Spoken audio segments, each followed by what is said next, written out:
নারে পরিচয় দেবে না, কেউ কাউরে পরিচয় দেবে না। সেই দিন তুমি বড় বিপদে পড়ে যাবা, কারণ তোমার সামনে অন্যায় কাজ হয়েছিল, তুমি বাধা কেন দিতে যাওনি বলো? কেন বাধা দাওনি?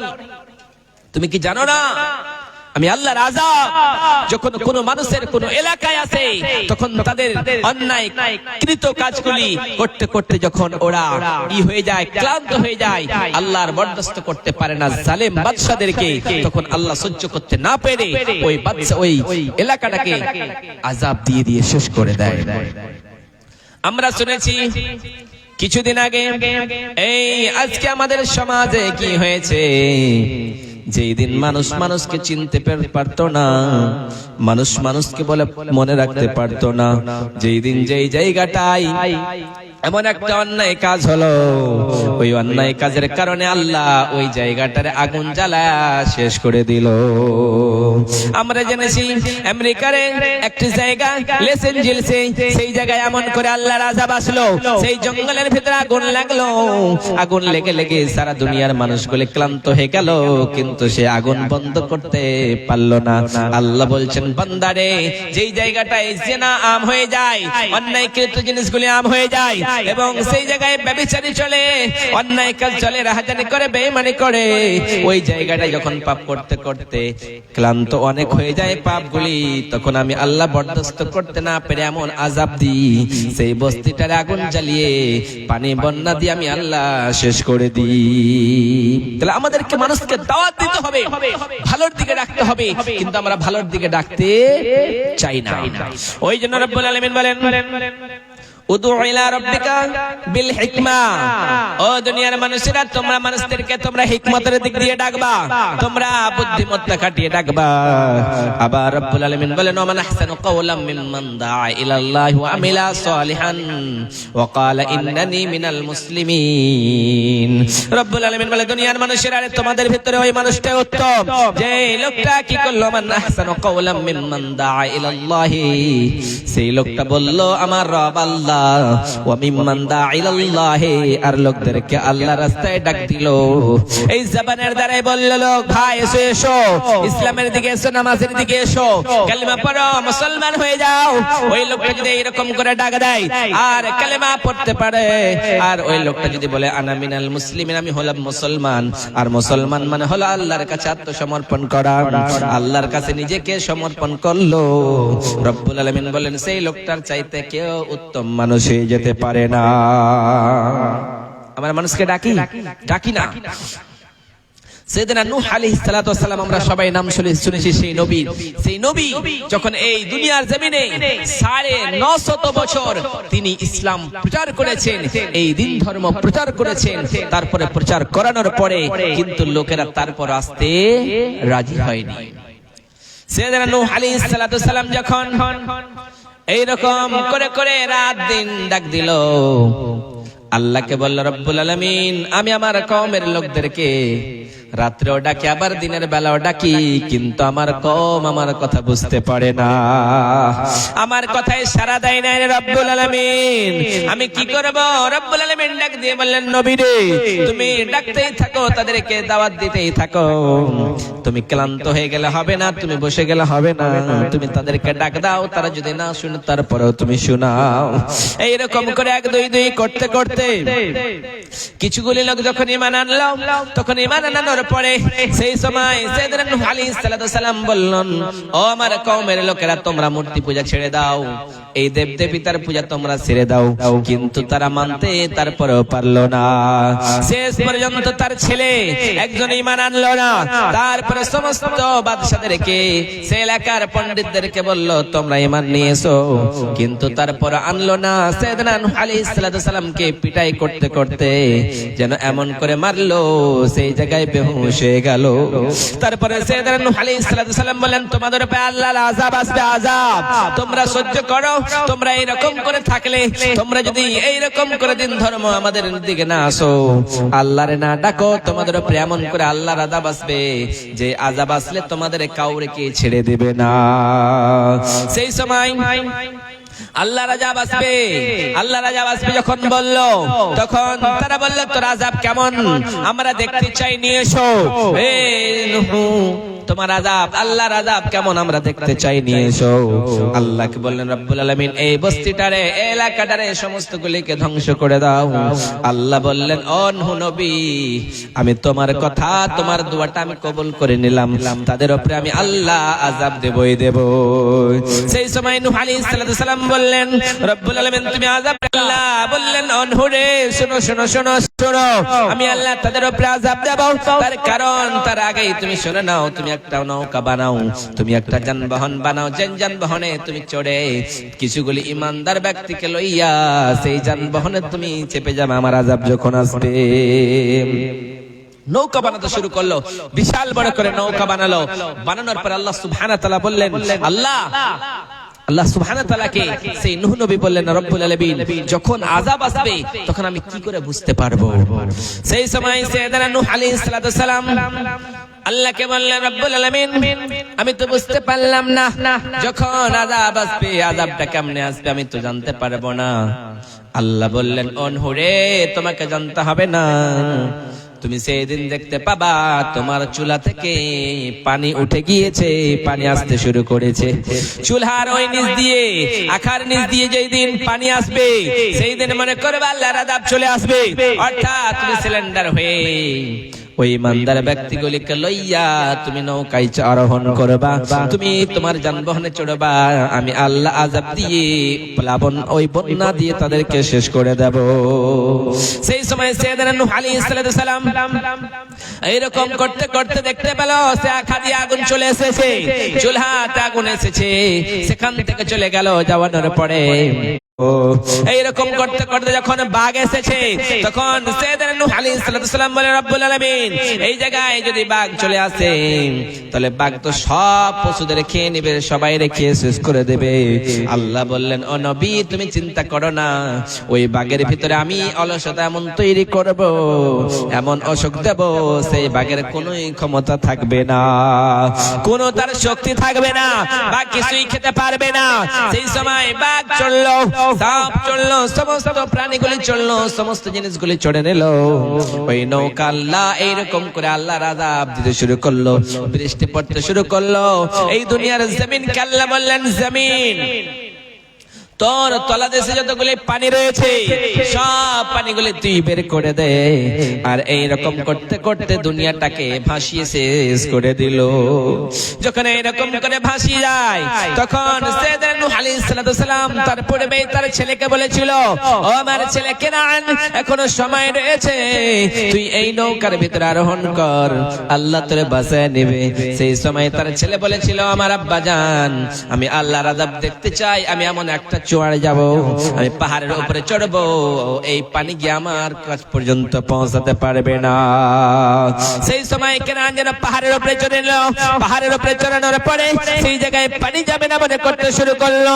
রব্বুল আলামিন ডাক দিয়ে বললেন, পানি রে ওই পাহাড় পর্যন্ত ছুঁয়ে যা, কেউ বাঁচতে পারবে না। দুনিয়ার জমিনে যেইগুলি লোক, যেইগুলি প্রাণী, যেগুলি জিনিস চড়েছে ওই নৌকার ভিতরে, ওইগুলি ছাড়া দুনিয়ার একটাও প্রাণী যাতে বেঁচে না থেকে যায়, কিছুই বাঁচবে না, কিছুই বাঁচার জন্য আসেনি, সব চলে যাবে। দুনিয়াটারে সব প্লাবন করে দিল, সব বন্যায় ই করে দিল, পানি আর পানি করে দিল। তাহলে আল্লাহর আযাব এসেছিল না আসেনি? এসেছিল।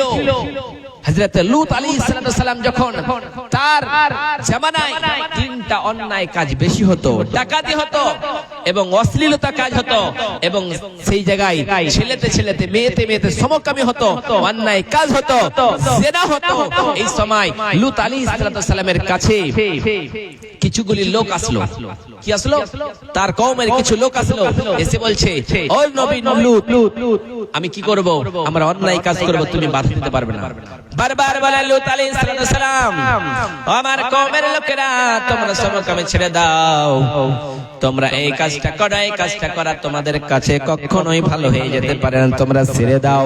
কিন্তু তারপরেও ছাড়তে চাই না, শেষ পর্যন্ত তারা এই কাজ করতেই থেকে গেল। বারবার বারণ করে কিন্তু মানতে চাই না। যখন মানতে চাই না, এই সময় যেন নূহ আলাইহিস সালামের কাছে আল্লাহর ফেরেশতারা আসলো, সুন্দর সুন্দর রূপ ধারণ করে আসলো। ছেলে মানুষের অভিশাপে মানুষের রূপ ধারণ করে আসলো। আসানোর পরে দেখলো, হায় রে, ওই লূতের কওমেরা দেখলো তার কাছে এরকম ছেলেরা এসেছে। সঙ্গে সঙ্গে বলল, লূত ওই মেহমানগুলিকে আমাদের কাছে দিয়ে দাও, আমরা তাদের সঙ্গে অন্যায় কাজ করব। কিন্তু লূত আলাইহিস সালাম বললেন, ও আমার কওমের লোকেরা, তোমরা এই মেহমানগুলিকে বেইজ্জতি করিও না, এদের সঙ্গে তোমরা অন্যায় কাজ করিও না। কারণ তোমরা যদি আজকে মেহমানের সঙ্গে অন্যায় কাজ করো, অন্যায় কাজে লিপ্ত হও, রব্বুল আলামিন আমারে ডাক দিয়ে বলবেন, ও নবী, তোমার কাছে অন্যায় কাজ হয়েছিল, তোমার কাছে মেহমানগুলি গিয়েছিল, ওই মেহমানগুলির সেবা করতে পারোনি, যত্ন করতে পারোনি, অতএব আমি আল্লাহর দরবারে জবাব দিতে পারবো না। অতএব আমার কওমের লোকেরা, যাও যাও যাও, আমার মেয়েদের সঙ্গে অন্যায় কাজ করতে পারো, কিন্তু এই মেহমানগুলিকে তোমরা কিছুই করতে পারবা না। কিন্তু তার কওমের লোকেরা বারবার বুঝালো, কিন্তু বুঝতে পারলো না। যখন বুঝতে পারলো না, তখন ওই লোকগুলির সঙ্গে, ফেরেশতাগুলির সঙ্গে অন্যায় কাজ করতে যাবে। এই সময় রব্বুল আলামিন ওই দুনিয়ার জমিনের মানুষকে বললেন, ও দুনিয়ার মানুষেরা রে, আমি আল্লাহর আযাব কি তোমরা জানো? লূত নবী বললেন, তোমাদের উপরে আযাব আসবে, আল্লাহর আযাব, সে আযাব আসলে কাউরে তোমাদের ছেড়ে দেবে না। সেই সময় লূত নবী দোয়া করে দিল, যেমনি দোয়া করলো তাদের উপরে এইরকম করে জমিনটারে উল্টে পাল্টে সব শেষ করে দিল, তাদেরকে শেষ করে দিয়েছে। সেই দেশটার নাম ছিল জর্ডান, সেটাকেও শেষ করে দিল। তাহলে আজকে যদি আমরা অন্যায় কাজ করি, জেনায় লিপ্ত থাকি, অন্যের সম্পদ লুটে নিই, অহংকার করি, জুলুম করি, তাহলে আল্লাহ আমাদের উপর আযাব দিতে পারে না? পারে না? পারে। কিন্তু আমাদেরকে আল্লাহ সুবহানাহু ওয়া তাআলা এই দুনিয়ায় পাঠানোর একটাই উদ্দেশ্য, যে তোমরা শুধুমাত্র ভালো কাজ করবা, খারাপ কাজ করবা না। কিন্তু আমরা খারাপের সঙ্গে বেশি লিপ্ত থাকি, আমরা খারাপের সঙ্গে বেশি লিপ্ত থাকি। আমরা আল্লাহকে মানতে চাই না, আল্লাহকে আমরা জানতে চাই না।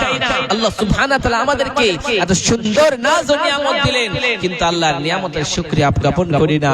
আজকে আমরা বড় বড় ড্রেস পরি, বড় বড় হ্যান্ডসাম হয়ে এই দুনিয়ার অহংকার করে চলি, কিন্তু আজকে যতগুলি অহংকার করেছে সবগুলিকে আল্লাহ সুবহানাহু ওয়া তাআলা শেষ করে দিয়েছে। মাইকটা খারাপ, তাহলে যতই বাহাদুর হয়ে যাক না কেন, ওর বাহাদুরিগিরি চলবে না। ওই জন্য রব্বুল আলামিন বলে, দুনিয়ার মানুষেরা, তোমরা যদি ঈমানদার হতে চাও, তোমরা তো ঈমানদার যদি হতে চাও, ইন্নামাল মুমিনুনা আল্লাযীনা ইযা যুকিরাল্লাহু ওয়াজিলাত কুলুবুহুম ওয়া ইযা তুলিয়াত আলাইহিম আয়াতুহু যাদাতুহুম ঈমানা ওয়া আলা রাব্বিহিম ইয়াতাওয়াক্কালুন। রব্বুল আলামিন বলে, মুমিন তো তারাই, তাদেরকে মুমিন বলা যাবে যারা দুনিয়ার জমিনে, ইন্নামাল মুমিনুনা আল্লাযীনা ইযা যুকিরাল্লাহু ওয়াজিলাত কুলুবুহুম, যখন অন্যায় কাজ করতে যাবে, খারাপ কাজে যাবে, তখন ওই লোকটার অন্তরটা ফেটে যাবে, ওই লোকটার অন্তরে আল্লাহর ভয় চলে আসবে। ও জানে আল্লাহ আমাকে পরীক্ষার জন্য পাঠিয়েছে, আমি দুনিয়ায় যদি অন্যায় কাজ করি তাহলে আল্লাহ দেখতে পাবে, ভালো কাজ করলেও আল্লাহ আমাকে দেখতে পাবে। সেই লোকটা কখনো অন্যায় কাজ করবে না, সেই লোকটা অন্যায় কাজ থেকে ফিরে আসবে, কারণ আল্লাহ তার অন্তরে ভয় বিরাজ করেছে। আল্লাহ বলে, ওই লোকটা কখনোই অন্যায় কাজ করে নিতে পারে না, কখনোই করতে পারে না। ফিরাউন, আমরা সবাই নাম শুনেছি, সাইয়েদনা মূসা আলাইহিস সালাতু সালামকে ওই ফিরাউনের জামানায় পাঠানো হয়েছিল। যখন ফিরাউন, যাও যাও সেই ফিরাউনের দরবারে যাও, সে বেড়ে গিয়েছে। হযরত মূসা আলাইহিস সালাতু সালাম ফিরাউনের কাছে গেলেন। যখনই ফিরাউনের কাছে গেলেন, ফিরাউন বলতেছে, ও মূসা, তুমি আমার কাছে কেন এসেছো, বলো বলো বলো। সেই সময় ফিরাউন বলল, যখন সাইয়েদনা মূসা আলাইহিস সালাতু সালাম বললেন, ও ফিরাউন, তুমি নাকি নিজেকে খোদা দাবি করতেছো, আনা রাব্বুকুমুল আলা বলতেছো, তোমার রবগিরি চলবে না, একমাত্র আল্লাহরে তোমরা মান্যতা দাও, আল্লাহরে মানো, আল্লাহরে মানো। কিন্তু ফিরাউন বলতেছে, আমি সবথেকে বড় খোদা, কারণ আমি রব, আমাকে সবাই দেবতা মানে, আমাকে সবাই মাবুদ মানে, কেউ আমার কাছে চলতে পারবে না, কারণ আমি সবার মালিক, সবার মাবুদ। সাইয়েদনা মূসা আলাইহিস সালাম বললেন, তুমি যদি মালিক হবা, তাহলে এই সূর্যটা পশ্চিম দিকে, পূর্ব দিকে প্রতিদিন উদিত হয়, ভাই তুমি একদিন পশ্চিম দিকে বের করে দেখাবা। সেই সময় ফিরাউন তারপরে পারল না। যখন এরকম করতে করতে এবার ফিরাউন এবং মুসার সঙ্গে যুদ্ধ হয়ে যাবে। ফিরাউন বলতেছে, হায় রে মুসা, তুমি তোমার রব রব করো, তুমি কি এইরকম কোন মুজিজা দেখাতে পারবা নাকি? তুমি যদি দেখাতে পারো তাহলে আমরা মেনে নেব, আমরা মেনে নেব। তুমি কি দেখাতে পারবা? কিন্তু দেখাতে সেই ফিরাউন পারল না। মুসা আলাইহিস সালাম জয় হয়ে গেলেন। তাহলে আজকে যদি আমরা আল্লাহ সুবহানাহু ওয়া তাআলার কাছে এই রকম ভালো কাজ করি তাহলে আমরাই সফলতা হয়ে যাব। সাইয়েদনা মুসা আলাইহিস সালামকে এবার ফিরাউন মারার জন্য প্লাবন করলো, মারার জন্য ষড়যন্ত্র করলো। সাইয়েদনা মুসা আলাইহিস সালামের কম দুইজনে মিলে যেন এই রকম করতে করতে চলে গেল। এরকম করতে করতে ফিরাউন এবং মুসা আলাইহিস সালাম দুইজনে একটু আগে যাওয়া আমাদের জন্য সম্ভব নয়, আমরা কি করে যাব? সেই সময় আল্লাহ বলতেছেন, ও মুসা, তোমার হাতে কি ওখান? তোমার হাতে লাঠিখানা তুমি সমুদ্রের ভিতরে প্রহার করো, সঙ্গে সঙ্গে রাস্তা হয়ে যাবে। কাফির, এই দুনিয়াটা হচ্ছে কাফেরদের জন্য জান্নাত, আবার মুমিনদের জন্য এই দুনিয়াটা হলো একটা জেলখানা। মুমিন যে চাইবে কিন্তু মুমিন কখনোই করতে পারবে না। কাফেররা নামাজ পড়ে না, কাফেররা বেদিনেরা কখনোই ইসলাম মানে না, যা চাইছে তাই করতে পারে। কিন্তু মুমিন যারা হবে, ফজরের নামাজ যখন আযান নাও সঙ্গে সঙ্গে বিছানা থেকে উঠে নামাজ পড়তে শুরু করে দেয়। তালিন ফখুরা, রব্বুল আলামিন বলে, দুনিয়ার মানুষেরা নেই, আমি আল্লাহ ওই সব ফখরকারীদের, ওই সব অহংকারীদের, যারা দুনিয়ার দাপট দেখিয়ে বেড়ায়, যাদের পাশ লাগে না, ওই সব মানুষদেরকে আমি পছন্দ করি না। আমি আল্লাহ যারা দুনিয়ার জমিনে আস্তে আস্তে করে চলে, অহংকার করে না, যারা ভদ্রতার ভাবে চলে, আমি আল্লাহ সেই লোকগুলি রে ভালোবাসি। দুনিয়ায় ফকর করবেন আর মনে করেন আমি মরবো না, আপনিও মরবে, কেউ থাকার জন্য আসি নাই। নমরুদকে আল্লাহ কিসে মেরেছে?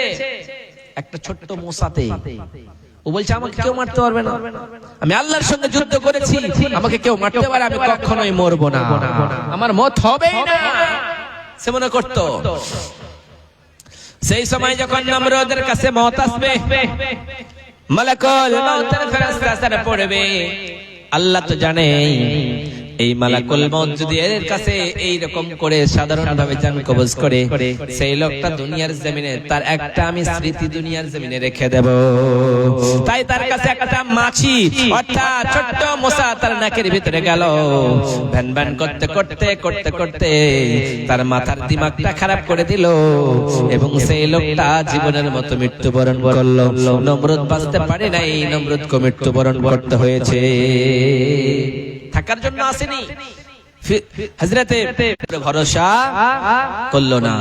যখন ইব্রাহিম আলাইহিস সালাম ঈমান ইসলাম প্রচার করতে শুরু করলো, ঈমান নিয়ে আসলে এক আল্লাহর উপরে, এক আল্লাহর উপরে ঈমান আনার কারণে, লোকদেরকে ইসলামের দিকে ডাকার কারণে ওই নমরুদ বলল, হায় রে, এই মূর্তি পূজাগুলি ছেড়ে দিয়ে ইব্রাহিম নাকি অন্য কোন ধর্ম পালন করে, তার রব কোথায় রয়েছে আমি দেখতে চাই। সেই সময় নমরুদ বলল, ও ইব্রাহিম, তুমি বেড়ে গিয়েছো, তুমি দুনিয়ায় মাস্তানি করতেছো, দুনিয়ায় তোমার নেতাগিরি চলবে না, কারণ আমি এই দুনিয়ার সব থেকে বড় বাদশা, আমার নেতাগিরি চলবে। সেই সময় ইব্রাহিম আলাইহিস সালাম বললেন, তোমরা যে এই পূজাগুলি মূর্তিগুলোকে মানো, সেই দেব দেবতাগুলি তোমাদের কি কিছু ভালো করতে পারে না খারাপ করতে পারে? যেগুলি খেতে পাই না, স্যার শরীরে যদি একটা মাছি বসে যায়, সেই মাছিটা হটার মতো তার সমর্থ নেই, সেই পূজাগুলিকে তোমরা কি করে মান্যতা দাও? সেই সময় ইব্রাহিম আলাইহিস সালাম বলল, হায় রে, তোমরা মান্যতা দিতে পারবে না, কারণ আমি যে আল্লাহর উপরে ভরসা করে, যে আল্লাহ আমাদের বাঁচাবে, যতই বড় বিপদে যাই না কেন, বিপদে পড়ি না কেন, সেই রব আমাকে বাঁচিয়ে নেবে, আল্লাহ ছাড়া কেউ বাঁচাতে পারবে না, সে আল্লাহ আমাকে বাঁচাবে। তখন নমরুদ কি করলো? সুন্দর করে আগুন জ্বালালো। কি করে জ্বালালো? আগুন জ্বালালো। আগুন জ্বালানোর পরে এবার বলল, হায় রে আমার লোকেরা, এবার কি করো তোমরা? ওই ইব্রাহিমকে ওই আগুনে নিক্ষেপ করো, আমি দেখতে চাই ওর রব কত বড় ক্ষমতাবান রয়েছে। ইব্রাহিমকে যখন আগুনে ফেলবে, এই সময় রব্বুল আলামিন বললেন, ও আমার জিবরিল আমিন, যাও যাও যাও যাও। আমি আগুনকে বললাম, ও আগুন রে, তুমি কখনোই কসম কালে ইব্রাহিমের আঁচ অর্থাৎ একটা চুল পর্যন্ত জ্বলতে পারবে না, কারণ আগুন সৃষ্টি হলো আল্লাহর, আল্লাহর সৃষ্টি আল্লাহর কথা শুনে না। সেই সময় রব্বুল আলামিন বলেন, কুলিনা ইয়া নারু কুনি বারদাও ওয়া সালামান আলা ইব্রাহিম। ও আগুন শোনো শোনো শোনো শোনো, তুমি কখনোই ওই ইব্রাহিমের উপরে আঁচ দিবা না, ইব্রাহিমের জন্য তুমি ঠান্ডা হয়ে যাও। আগুন সঙ্গে সঙ্গে ঠান্ডা হয়ে গেল, কিন্তু ইব্রাহিমের একটা চুল পর্যন্ত পুড়ে গেল না। কারণ ইব্রাহিম আলাইহিস সালাম জানে, নমরুদ যদি আমাকে আগুনে ফেলে দেয়, ওই আগুনে ফেলানোর কারণে আমার কিছুই হবে না, কারণ আল্লাহ আমার সঙ্গে রয়েছে। আল্লাহ যার সঙ্গে রয়েছে, দুনিয়ার কোন শক্তি তারা হারাতে পারবে না, দুনিয়ার কোন ক্ষমতা তারা হারাতে পারবে না, দুনিয়ার কোন ষড়যন্ত্র তারা হারাতে পারবে না। আল্লাহ বলতেছেন, ওয়া মাকারু মাকার আল্লাহ ওয়াল্লাহু খায়রুল মাকিরিন। ও দুনিয়ার মানুষেরা রে, তোমরা যতই ষড়যন্ত্র করো না কেন, যতই কল্পনা করো না কেন, যতই বুদ্ধি খাটাও না কেন, আমি আল্লাহ যেই ষড়যন্ত্র করব, সেই ষড়যন্ত্র তোমাদের কাছে বিফল হয়ে যাবে। তোমরা যতই মস্তানি করো না কেন, যতই নেতাগিরি করো না কেন, আমি আল্লাহর নেতাগিরির কাছে তোমাদের কিছুই লাগবে না, কিছুই লাগবে না। আমি আল্লাহর কাছে সব কিছু রয়েছে। তোমরা অহংকার দেখিয়ে চলিও না, তোমরা দাপট দেখিয়ে চলিও না, কারণ দুনিয়ার মানুষ আজকে অহংকার করে 2 টাকার মালিক হয়ে, 2 টাকার মালিক হয়ে সে অহংকার করে। বিশ্বনবী সাল্লাল্লাহু আলাইহি সাল্লাম বলে, দুনিয়ার মানুষেরা তোমরা সাধারণত একটা গুনাহ করো, কিন্তু এই গুনাহটা মনে করো না। তোমরা যে টাকনুর নিচে তোমরা লুঙ্গি পরো, পায়জামা পরো, ওই টাকনুর নিচে তোমাদের লুঙ্গি অথবা পায়জামা যদি থেকে যায়, তাহলে তোমরা হয়ে গেলা জাহান্নামী, জাহান্নামী। আল্লাহ সুবহানাহু ওয়া তাআলা তোমাদের দিকে রহমতের নজরে কখনোই তাকাবেন না, কারণ আল্লাহ সুবহানাহু ওয়া তাআলা যেই কথা বলেছে যে তোমরা যদি আমি আল্লাহকে মান্যতা দাও, আল্লাহকে যদি তোমরা মানো, আল্লাহর উপরে তোমরা যদি ভরসা রাখতে পারো, আল্লাহর উপরে যদি তোমরা ঈমান আনো, তাহলে তোমরা প্রকৃতভাবে ঈমানদার, নচেত তোমরা কখনো ঈমানদার হয়ে যেতে পারো না। ওই জন্য রব্বুল আলামিন বলেন, ইন্নামাল মুমিনুনা আল্লাযীনা ইযা যুকিরাল্লাহু ওয়াজিলাত কুলুবুহুম ওয়া ইযা তুলিয়াত আলাইহিম আয়াতুহু যাদাতুহুম ঈমানা ওয়া আলা রাব্বিহিম ইয়াতাওয়াক্কালুন। 2 নম্বরে রব্বুল আলামিন বলেন, মুমিন হলো তারাই যখন তাদের সামনে কোরআন পড়া হয়, কোরআন তেলাওয়াত করা হয়, কোরআনের তেলাওয়াত শুনে, কোরআনের আওয়াজ শুনলে ওই ঈমানদারদের ঈমান বেড়ে যায়, ওই মুসলমানদের ঈমান বেড়ে যায়। তারাই তো হলো প্রকৃতভাবে ঈমানদার, তারা ছাড়া কেউ ঈমানদার হয়ে যেতে পারে না। আজকে আমরা কোরআন শুনি, আমরা কোরআনের বয়ান শুনি, কিন্তু কোরআন তেলাওয়াত শোনার পরেও আমাদের ঈমান বাড়ে না, মনে করে নিতে হবে আমরা ঈমানদার নই, আমরা আল্লাহর কাছে প্রকৃতভাবে বান্দা হয়ে যেতে পারি না। আমরা যদি বান্দা হতাম, তাহলে আমরা কোরআন শুনি আমাদের চোখ দিয়ে টস টস করে পানি বেয়ে বেয়ে আসতো, পানি আসতো আমাদের চোখ দিয়ে, আমাদের শুনতে ভালো লাগতো। আজকে আমরা শুনি না, কিন্তু বিশ্বনবী সাল্লাল্লাহু আলাইহি ওয়াসাল্লামের জামানায় ওই কাফিররা কোরআন শুনে বারবার শোনার জন্য যেত, কিন্তু আমরা কোরআন শুনতে চাই না। বিশ্বনবী সাল্লাল্লাহু আলাইহি ওয়াসাল্লাম যখন কোরআন তেলাওয়াত করতেন, তখন আবু জাহেল, আবু লাহাব, উতবা, সাইবা এরা সবাই গিয়ে গিয়ে বিশ্বনবীর কোরআন শুনে শুনে আসতো। মুহাম্মদ নাকি কি তেলাওয়াত করে, আমাদের শুনতে খুবই ভালো লাগে। একদিন শুনে আসতো, ভালো লাগতো, আবার দ্বিতীয় দিন যেত, আবার ভালো লাগতো, আবার তৃতীয় দিন যেত, এইরকম করে করে তারা কোরআন শুনতো। কিন্তু তারা তো শুনতো, কিন্তু অন্য লোকদের বলতো, তোমরা মুহাম্মদ যেটা বয়ান করে, মুহাম্মদ যেটা পড়ে, তোমরা কখনোই শুনতে যেও না। সেই জামানার লোকেরা যখন দূর দূরান্ত থেকে আসতো, তাদের বলতো, তোমরা কোরআন শুনো না, ওই লোকদের কাছে যেও না, মুহাম্মাদের কাছে যেও না, সেটা একটা পাগল লোক। কিন্তু লোকেরা বলে, পাগল লোকটা হলে কি হবে, আমরা দেখতে চাই। তখন লোকেরা বিশ্বনবীর কাছে যেত, বিশ্বনবীর চেহারা দেখে কোরআন তেলাওয়াত শুনে তারাও কালেমা পড়ে মুসলমান হয়ে যেত। কিন্তু আমরা কোরআন পড়ে আমরা কোরআন শুনি না।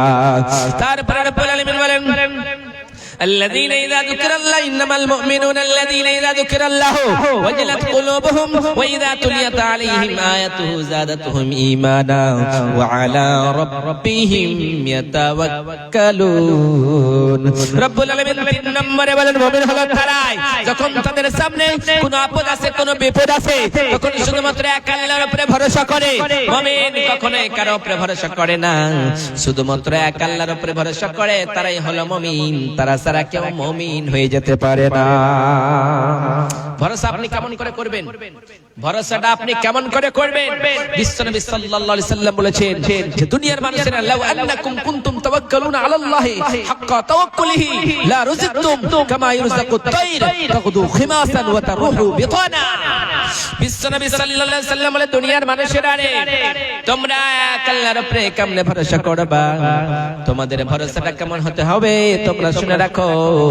তোমরা ওই রকম করে ভরসা করবা আল্লাহর উপরে যতটুকু তোমাদের ভরসা করা প্রয়োজন আল্লাহর উপরে তোমরা অনেক ভরসা করবা। তারপরে বিশ্বনবী বলেন লা তাগদু খিমাসান ওয়া তারুহু বিতানা। কিন্তু আমরা আল্লাহর উপরে ভরসা করি না। আমাদেরকে যে পরীক্ষা দিতে পাঠিয়েছে আল্লাহ সুবহানাহু ওয়া তাআলা, সেই পরীক্ষাতে আমরা পাস করতে পারবো কি পারবো না? আমরা তো ঈমানই আনি না, আমরা তো ঈমানদার হতে চাই না। আমাদের ঈমান যদি থাকতো তাহলে আমরা কখনো মসজিদকে খারাপ বাসতাম না, এই মসজিদের জন্য দান করতাম। বিশ্বনবী সাল্লাল্লাহু আলাইহি ওয়াসাল্লাম বলেছেন মান বানা লিল্লাহি মসজিদান বানাল্লাহু লাহু বাইতান ফিল জান্নাহ। বিশ্বনবী সাল্লাল্লাহু আলাইহি ওয়াসাল্লাম বলে দুনিয়ার মানুষেরা রে মান বানা লিল্লাহি মসজিদান বানাল্লাহু লাহু বাইতান ফিল জান্নাহ। তোমরা যদি দুনিয়ার জমিনে মসজিদ বানাও আমি আল্লাহ তোমাদের জন্য জান্নাতে ঘর বানিয়ে দেব রে গোলাম। কিন্তু আমরা কি মসজিদের জন্য টাকা দিতে চাই? আমরা মসজিদের জন্য কিছুই দিতে চাই না। আল্লাহ বলছেন গোলাম যখন দুনিয়ার জমিনে তুমি মসজিদের জন্য একখানা ইট দিবা, এক টাকা দিবা, আমি আল্লাহ বাড়াতে বাড়াতে বাড়াতে বাড়াতে সেটাকে অনেক বাড়িয়ে দিই। তারপরে কাল কিয়ামতের কোটে তোমার যেই দিন কিছুই থাকবে না, আমি আল্লাহ বলবো গোলাম তুমি যে মসজিদের জন্য দান করেছিলা সেটা লইয়া তুমি জান্নাতে চলে যাও, জান্নাতে চলে যাও। কিন্তু আমরা মুসলমান, আমরা যদি মসজিদকে ভালোবাসি এই মসজিদের জন্য দান করবেন। আল্লাহ সুবহানাহু ওয়া তাআলা আমাদের প্রকৃতভাবে ঈমানদার করুক এবং আমরা যেন আল্লাহ সুবহানাহু ওয়া তাআলা আমরা পরীক্ষায় পাস করতে পারি। আল্লাহ আমাদের যত বড় বিপদ দেখ না কেন সমস্ত বিপদ থেকে আমরা উদ্ধার হয়ে যাব। আল্লাহ সুবহানাহু ওয়া তাআলা কখনো সবর ধৈর্য ধারণ করে আমরা যেন যেতে পারি, এই বলে আমার বক্তব্য দিতে করছি। ওমা আলাইনা ইল্লাল বালাগ। তাহলে সমস্ত জিনিসকে আমাদেরকে মানতে হবে, না মানলে আমরা মুমিন হতে পারবো না। হাজারো ব্যথা বেদনার পরে ফিরিয়া শুনি তুমি আপন ঘরে, দিনের আলো তুমি ছড়িয়ে দিতে চলে গেলে মাদিউল, তোমাকে ভুলি আমি কেমন করে। হাজারো ব্যথা বেদনার পরে ফিরে আসনি তুমি আপন ঘরে, দিনের আলো তুমি ছড়িয়ে দিতে চলে গেলে মদিনায় মক্কা ছেড়ে। হে রাসূল তোমাকে ভুলি আমি কেমন করে।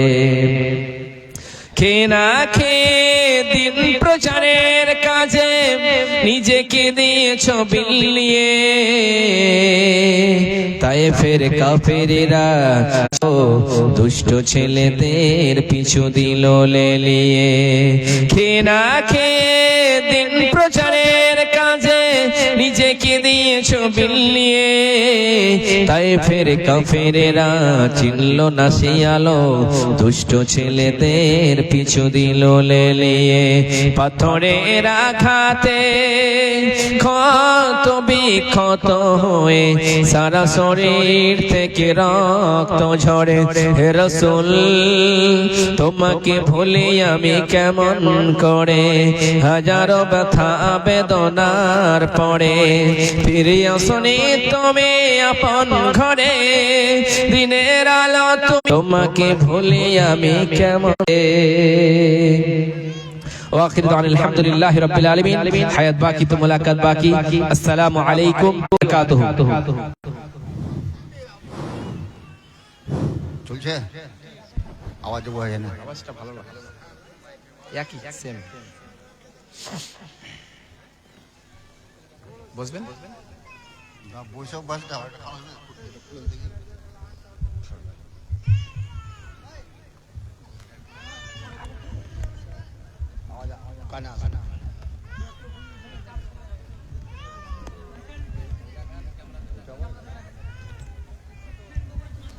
আসসালামু আলাইকুম।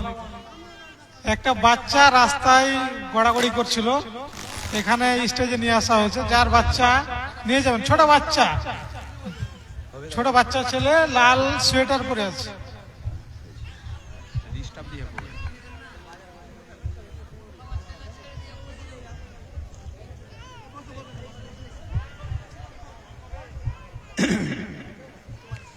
আসসালামু আলাইকুম ওয়া রাহমাতুল্লাহি ওয়া বারাকাতুহু। আসসালামু আলাইকুম ওয়া রাহমাতুল্লাহি ওয়া বারাকাতুহু।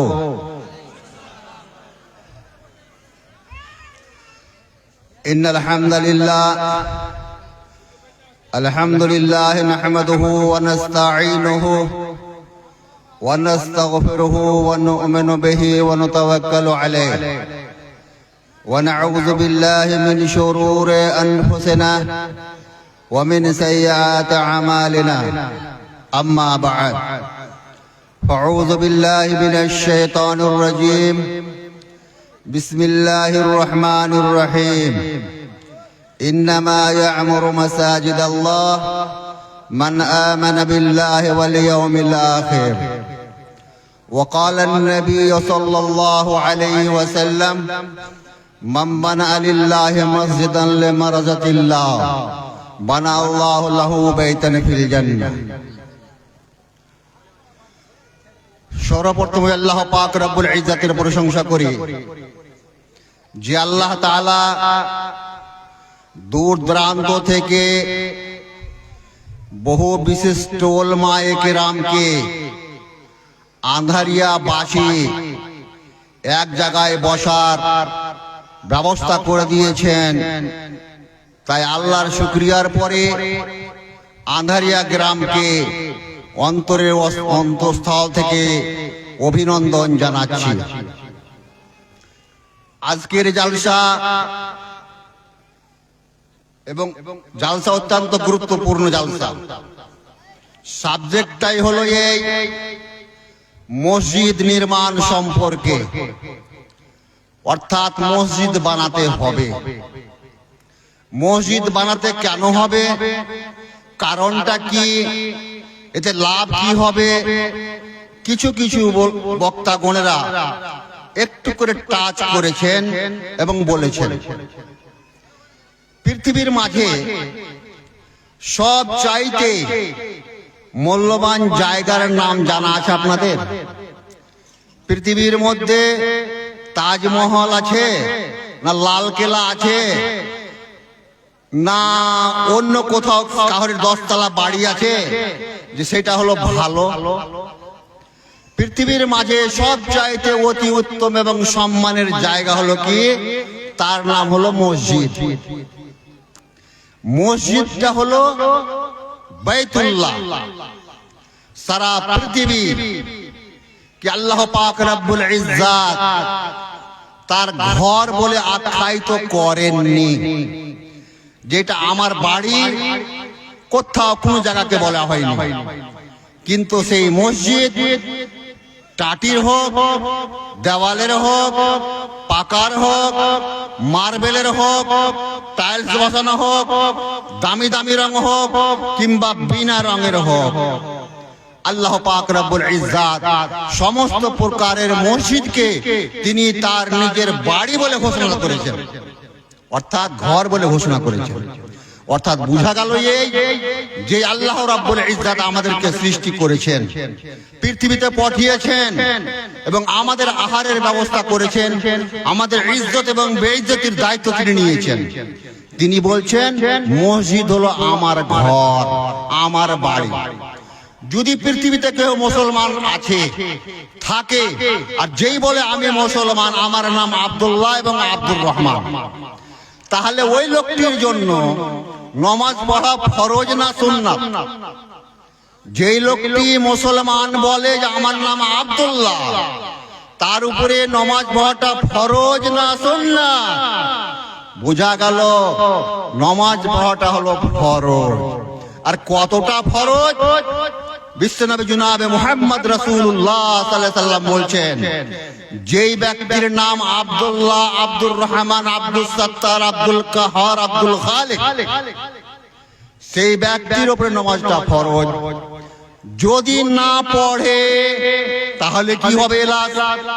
তো বিশ্বনবী মুহাম্মদ সাল্লাল্লাহু আলাইহি সাল্লাম বলছেন, যে ব্যক্তি না পড়ে ফাকাদ কাফারা, সেই লোকটি হলো কি? কাফের, মুশরিক, বদ্দীন, অর্থাৎ তার জায়গা হবে নরক, তার জায়গা হবে কি?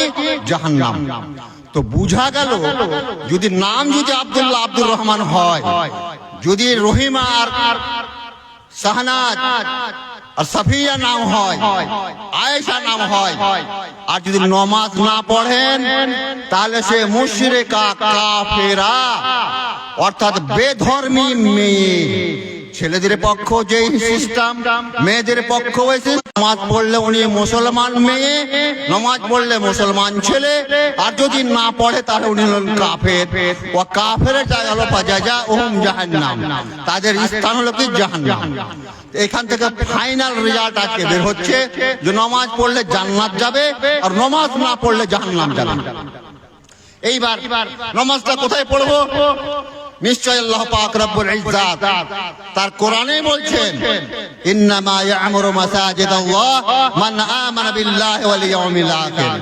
মসজিদটা কোনো বেনামাজি বানাবে না, কোন হবে গ্রহণ হবে নিশ্চয় হবে না। বেনামাজির টাকা মসজিদে দেওয়া চলবে না।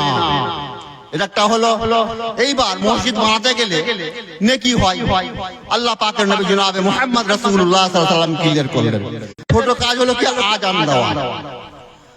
একটা যুবককে বলছে, ভাই আজানটা দাও। যে না না না না, ওই পাপ আমি করিনি, ওই ভুল আমি করিনি, আজান দিতে পারবো না আমি। কিন্তু আল্লাহর নবী কি বলছেন? আহা, যখন মুয়াজ্জিন সাহেব বলে হাইয়া আলাস সালাহ, হাইয়া আলাল ফালাহ, মানুষ রে আসসালাতু খায়রুম মিনান নাওম, ফজরের আজান। মুয়াজ্জিন সাহেব এত ঠান্ডার সময়, কষ্টের সময়, ফাল্গুন মাসের ঠান্ডা, বউ নিয়ে ঘুমায়, তার গুনাহ ক্ষমা করতে থাকবে, আর এক পা বাড়াবে, তার দরজা বাড়ানো করবে, তার সম্মান বাড়িয়ে দিবে। আর যখন আজান দিল, শেষ করলো, দিয়ে কি বলছে? আল্লাহুম্মা রাব্ব হাযিহি দাওয়াতিত তাম্মা, নামাজ পর্যন্ত যা গুনাহ হয়েছিল আমি সব maaf করে দিলাম। তো বন্ধুরে আমার, আমি ব্যবসা করতে পারি, বাণিজ্য করতে পারি, প্রটেস্ট করতে পারি, কিন্তু আমি নেকি করতে পারি না, নামাজ পড়তে পারি না। তাই কোন কবি বলছেন, मस्जिद तो बना दी ईमा के हरारत वालों ने, मस्जिद तो बना दी कुछ पैसे वालों ने, मौन अपना पुरानी पापी है, हमारे नौजवान नमाजी बन ना सके। দুঃখ হচ্ছে মসজিদ বানাতে কষ্ট হবে না, অসুবিধা হবে না। মসজিদকে টাকা দেওয়ার জন্য হাজার হাজার লোক এখানে উপস্থিত রয়েছেন, বহু দূর দূরান্ত থেকে গেস্ট এসেছেন, আপনাদের মসজিদকে নির্মাণ করে দিবে। কিন্তু দুঃখের বিষয়, মসজিদ বানালে তো হবে না, নামাজ পড়তে হবে। আমাদের যুবক ভাইয়েরা আজকে বেনামাজির সংখ্যা বেশি, মদখোরের সংখ্যা বেশি, অন্যায়কারীর সংখ্যা বেশি, অত্যাচারের সংখ্যা বেশি, ঘুষখোরের সংখ্যা বেশি, বিয়েতে দাহাই দিলাবার সংখ্যা বেশি। এই যুবক ভাইয়েরা, একটু আগে মনিরুল সাহেব একটু ওয়াজ করছিলেন যুবক সম্পর্কে, যাদের রক্ত টকবক করছে, 25 বছরের মানুষ, 25-30 বছরের যুবক, রক্ত গরম হয়ে যাচ্ছে, কিন্তু তাদের কামাই হারাম, চলা হারাম, কথাবার্তা না যায়, উঠা বসা। মসজিদ হয়ে যাবে, অসুবিধা নাই, একটু নামাজের দিকে অগ্রসর হন, নামাজ পড়তে শিখুন দাদু। নামাজ না পড়লে যতই দান করেন, আর যতই ভালো ব্যবহার করেন, যতই মানুষের উপকার করেন, জান্নাত যেতে পারবেন না, জান্নাত যেতে পারবেন না। তো মেইন চাবি হলো জান্নাত যাওয়ার জন্য নামাজ। আজকে আমরা যদি নামাজ না পড়ি, হারাম কামাই খাই, তাহলে কি আমরা জান্নাত যেতে পারবো? কোশ্চিন কালো পারবো না। এখন থেকে যদি অভ্যাস করেন, প্র্যাকটিস করেন, তাহলে আপনার অভ্যাস গড়ে যাবে এবং আপনি একটা পূর্ণাঙ্গ মুমিন, পাক্কা মুসাল্লি, পাক্কা নামাজি হয়ে আপনি নিজকে বলতে পারবেন যে ভাই আমি 5 ওয়াক্তের নামাজ পড়ি, তাহাজ্জুদ পড়ি। আজকে আমাদের সমাজ থেকে বুড়োদের কাছ থেকে তো তাহাজ্জুদ চলেই গেছে, অর্থাৎ বুড়ো মানে কি বেকার, আর যুবকেরা তো ব্যস্ত ব্যবসা বাণিজ্য নিয়ে। কিন্তু আল্লাহ পাক রব্বুল ইজ্জত বলেন ফাতাহাজ্জাত বিহি নাফিলাতাল লাকা। এরে যুবক ভাইরা, এরে যুবক মা এবং বোনেরা এবং বুড়ো বাবারা, কাকারা, চাচারা, তোমরা তাহাজ্জুদের নামাজ পড়ো, তাহাজ্জুদের নামাজ পড়ো। আল্লাহ পাক রব্বুল ইজ্জত প্রত্যেকটা দিন নিজ আসমানে চলে আসেন, এসে বলে কে আমাকে চাইছে, কে আমার কাছে কি চাইছে, কে কি বলবে বলো, আমি দেওয়ার জন্য প্রস্তুত আছি। তাই সকল বাবাদেরকে বলবো, যুবকদেরকে বলবো, মা বোনদেরকে বলবো, আপনারা নামাজ পড়েন এবং বিশেষ করে তাহাজ্জুদের নামাজটা পড়েন, তাতে আল্লাহ পাক রব্বুল ইজ্জতের সাথে সরাসরি আপনার কথা হবে। একটাই সময় যার সাথে সরাসরি কথা বলে আল্লাহ পাক রব্বুল ইজ্জত, সেই সময়টার নাম হলো কি তাহাজ্জুদের সময়, কাবলাল ফাজর। ফজরের আগে ওই সময়টা হলো তাহাজ্জুদের সময়, আল্লাহর সঙ্গে কথা বলার সময়। বন্ধুরে আমার, তাই সকলকে অনুরোধ করছি যে আপনারা নামাজ পড়ুন এবং মসজিদকে ভালোবাসুন। আগে মসজিদ করব, তারপরে বাড়ি করব। আপনি যদি পাক্কা মুসাল্লি হন, পাক্কা মানুষ হন, তাহলে নিয়ত করে নিন আগে মসজিদ তারপরে বাড়ি। এটা যদি যুবকদের কাছে ইচ্ছা করে নাই, আল্লাহ পাক রব্বুল ইজ্জত এই যুবকদের সহযোগিতা করবেন, হেল্প করবেন। কোথা থেকে টাকা চলে আসবে, মসজিদ বিনা কষ্টতে ইনশাআল্লাহ হয়ে যাবে। আল্লাহ পাক রব্বুল ইজ্জত আন্ধারিয়াবাসীর যুবকদেরকে, মা বোনদেরকে আল্লাহ তুমি হেদায়েত করে দাও, তারা যেন নামাজমুখী হয় এবং তারা যেন তোমার মসজিদে দান এবং খায়রাত বেশি করে করেন। ফাজাজাহুমুল্লাহু আহসানুল জাযা। আমার বক্তব্য আমি বেশি দীর্ঘায়িত করতে চাই না।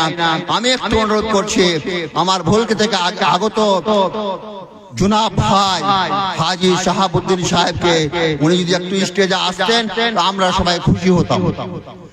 হাজী শাহাবুদ্দিন সাহেব, আপনি একটু স্টেজে আসুন, আপনার জন্য লোক দেখে আছে যে কখন আসছেন উনি।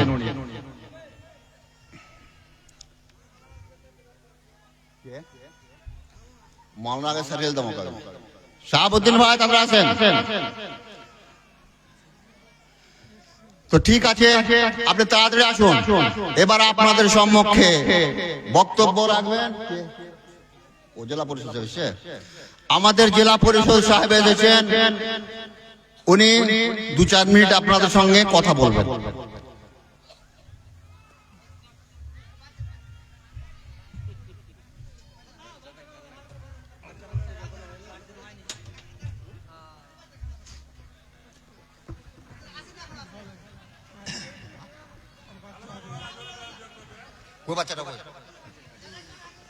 হ্যালো, বাচ্চার মা এবং বাচ্চার বাবাকে অনুরোধ করছি, বাচ্চা তো যথেষ্ট সুন্দর করেছেন, কিন্তু বাচ্চার আপনি হেফাজত করতে পারেননি।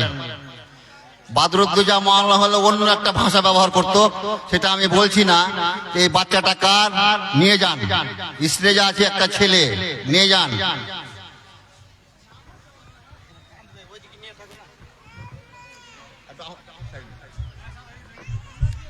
আসসালামু আলাইকুম ওয়া রাহমাতুল্লাহি ওয়া বারাকাতুহু। আন্ধারিয়া পশ্চিম পাড়া জামে মসজিদের উন্নতি কল্পে আজকের জালসার যোগ্যতম সভাপতি সহ মঞ্চে উপবিষ্ট ওলামায়ে দ্বীন, সামনে বসে থাকা ইসলাম দরদি ভাই ও বাবাজিরা, পর্দার আড়ালে বসে আছেন আমার সুশিক্ষিতা সুনামধন্যা মা ও বোনেরা, সকলকে উত্তর দিনাজপুর জেলা পরিষদের পক্ষ থেকে আন্তরিক অভিনন্দন, শুভেচ্ছা। আজকে পৃথিবীতে মহান আল্লাহ পাক আমাদেরকে লক্ষ লক্ষ জীবের মধ্যে সর্বশ্রেষ্ঠ জীব মানব হিসেবে আমাদেরকে পৃথিবীতে পাঠিয়েছেন। আমি মনে করি এত শ্রেষ্ঠ জীব যখন আমরা মন খুলে সকলে একসঙ্গে একযোগে হাদিস কোরআনের ভাষায় আল্লাহর একবার শুকরিয়া আদায় করেন। সকলে একসঙ্গে বলি আলহামদুলিল্লাহ। খুব সুন্দরভাবে আমার শিক্ষাগুরু বলা যায় মৌলানা আলহাজ আব্দুল কাদের সাহেব অত্যন্ত পরিষ্কার ভাষায় আপনাদের সামনে মসজিদ এবং ইসলাম ধর্মের জন্মগ্রহণ করার পরে মূল করণীয় আমাদের যে কাজ সেই সম্বন্ধে উনি বক্তব্য রাখছিলেন। অত্যন্ত গুরুত্বপূর্ণ কথাগুলি উনি বললেন। আমরা সময়ের কোনো মর্যাদা দিই না। দাঁত যাদের আছে আজকের ডেটে অনেক উল্টাপাল্টা খেয়ে দাঁতকে সর্বনাশ করে দিয়া পরে একটা সময় আফসোস হবে যে আজকে দাঁত ঠিক থাকলে হয়তো এটা খেতাম। ঠিক তেমনি দিনের পর দিন জালসায় আমরা ওয়াজ নসিহত শুনছি। প্রতি সপ্তাহে জুম্মার মসজিদে কিছু মানুষ জুম্মা পড়ছি, ওয়াজ নসিহত শুনছি, কিন্তু নিজের বয়সকে গুরুত্বই দিই না। কারো 70, কারো 80, কারো 40, কারো 35। কিন্তু ইসলাম ধর্মে জন্মগ্রহণ করার পরেও আমি মনে করি আমাদের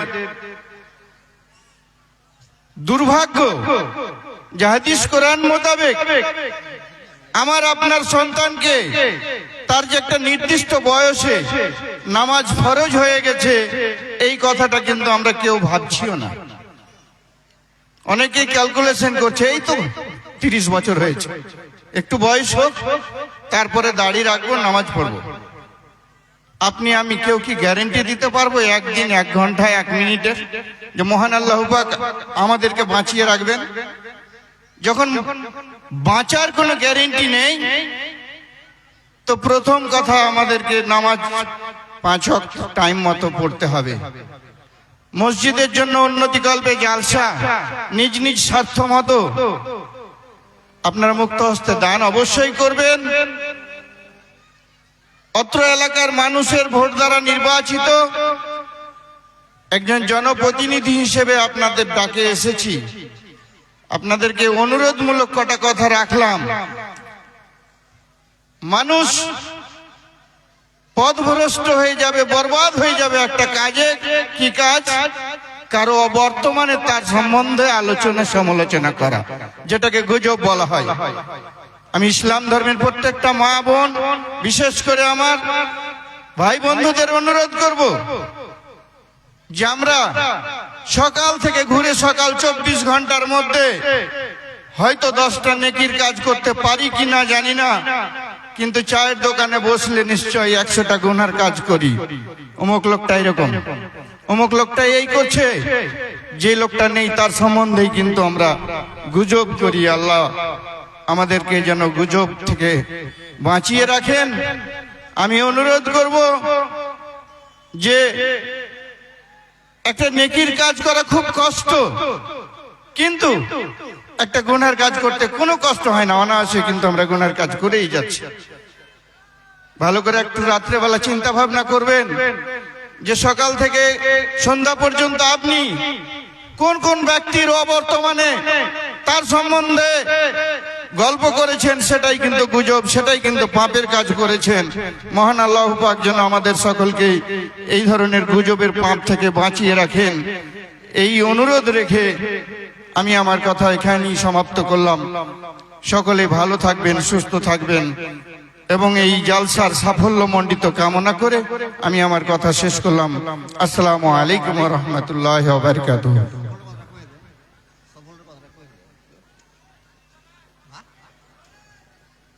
উনি সফলের জন্য কামনা করলেন, তো কি বলবো আমি, তাহলে আমার দ্বারা বলে নেবেন আপনি, বুঝতে।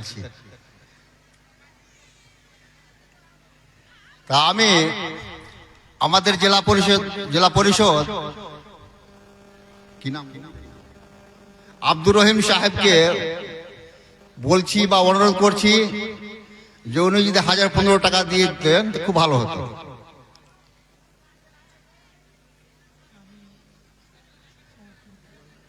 15,000 15,000 ইট 15,000 টাকা। উনি বলছেন 15,000 ইট, তো 15,000 ইট লাগবে না, 15,000 টাকাই দিয়ে দেবেন ইনশাআল্লাহ। নারায়ে তাকবীর। আব্দুর রহিম সাহেব উনি মসজিদের জন্য 15,000 টাকা দিলেন। আল্লাহ পাক রব্বুল ইজ্জাত ওনার দানকে গ্রহণ করেন এবং এই মসজিদের দানকে নিয়ে আল্লাহ পাক রব্বুল ইজ্জাত যেন ওনাকে জান্নাতবাসী করেন, আল্লাহুম্মা আমিন। এবং ওনার আত্মীয় স্বজন যারা চলে গেছেন, মারা গেছেন, আল্লাহ তাদের কবরের আযাবকে আল্লাহ তুমি মানাওয়ার করো, দূর করো। এবং ওনার রাজনীতি জীবন, সামাজিক জীবন, চলাফেরা জীবন, যে কোনো জীবন হোক যেন আল্লাহ পাক রব্বুল ইজ্জাত সফল করেন, ভালো করেন, এটাই কামনা করছি, এটাই আশা করছি। ফাজাযাহুল্লাহু আহসানুল জাযা। এবার দ্বিতীয় ব্যক্তি